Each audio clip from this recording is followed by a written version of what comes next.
ભરૂચની 250 વર્ષની જગન્નાથ રથયાત્રા વિવાદમાં મંદિરમાંથી ભગવાનની પ્રતિમાઓ ગુમ થતા હોબાળો થયો છે।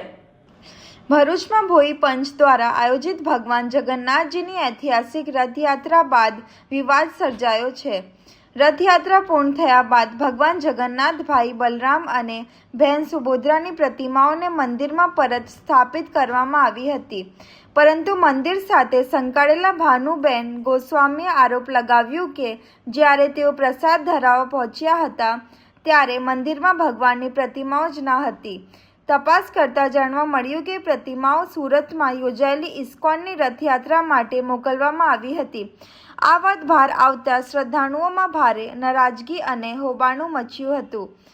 ભાનુબેન ગોસ્વામીએ સવાલ ઉઠાવ્યો કે જો ભગવાનની પ્રતિમાઓ આ રીતે અન્યત્ર આપી શકાય તો શું ભવિષ્યમાં મેઘરાજાની પ્રતિમા પણ કોઈ માંગશે તો આપી દેવામાં આવશે? આ સમગ્ર ઘટનાને લઈને ભરૂચમાં ધાર્મિક વર્તુળોમાં ચર્ચાઓ તેજ બની છે।